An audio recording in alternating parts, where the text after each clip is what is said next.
My question is, where do you want to go fishing for the next 3 to 5 years? Which sectors are you most bullish on, and which sectors are you most bearish on? Thank you. Yeah, Charlie and I do not really discuss sectors much, nor do we let the macro environment or thoughts about it enter into our decision. We're really opportunistic, and we obviously are looking at all kinds of businesses all the time. I mean, it's a hobby with us almost, probably more with me than Charlie.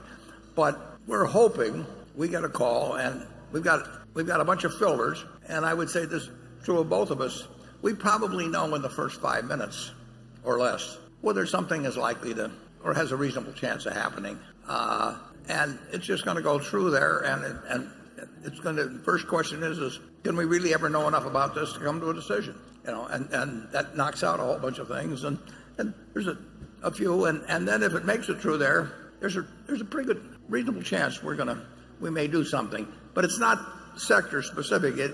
We do love the companies, obviously, with the moats around the product, where consumer behavior can be perhaps predicted further out. But I would say it's getting harder for us anyway, to anticipate consumer behavior than we might have thought 20 or 30 years ago. I think that's just a tougher game now. But we'll measure it, and we'll look at it in terms of returns on present capital, returns on prospective capital.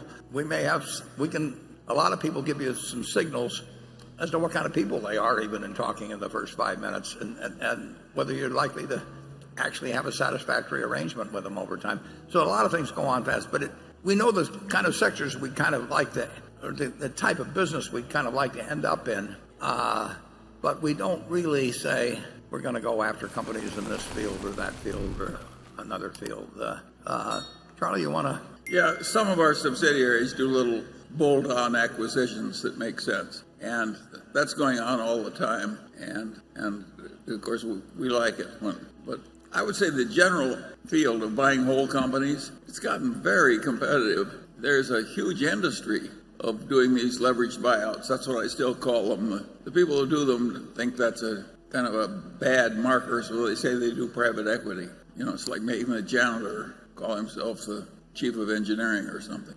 But at any rate, the people who do the leveraged buyouts, they can finance practically anything in about a week or so through shadow banking, and they can pay very high prices and get very good terms and so on. So it's very, very hard to buy businesses, and we've done well because there's a certain small group of people that don't want to sell to private equity, and they love the business so much they don't want it just dressed up for resale. We had a guy some years ago came to see me, and he was 61 at the time, and he said, "Look, I've got a fine business. I got all the money I can possibly need." But he said, there's only one thing that worries me when I drive to work. Actually, there's more than one guy that's told me that's used the same term. He said, there's only one thing that bothers me when I go to work. If something happens to me today, my wife's left. I've seen these cases where executives in the company try to buy them out cheap, or they sell to a competitor and all the people. He says, I don't want to leave her with a business. I want to decide where it goes, but I want to keep running it. And I love it. And he said, I thought about selling it to a competitor, but if I sell it to a competitor, their CFO is going to become the CFO of the new company, and they're, on down the line. And all these people who help me build the business, a lot of them are going to get dumped, and I'll walk away with a ton of money, and some of them will lose their job. He said, I don't want to do that. And he says, I can sell it to a leveraged buyout firm who would prefer to call themselves private equity, but they're going to leverage it to the hilt, and they're going to resell it, and they're going to dress it up some, but in the end, it's not going to be in the same place. I don't know where it's going to go. He said, I don't want to do that. So he said, it isn't because you're so special. He says, there just isn't anyone else. If you're ever proposing to a potential spouse, don't use that line. But that's what he told me, and I took it well, and we made a deal. Logically, unless somebody has that attitude, we should lose in this market. I mean, you can borrow so much money so cheap, and we're looking at the money as pretty much all equity capital, and we're not competitive with somebody that's going to have a very significant portion of the purchase price carried in debt, maybe averaging 4% or something. And he won't take the losses if it goes down. He gets part of the profit if it goes up. Yeah, his calculus is just so different than ours, and he's got the money to make the deal. So if all you care about is getting the highest price for your business, we are not a good call. And we will get some calls in any event. And we can offer something that wouldn't call it unique, but it's unusual.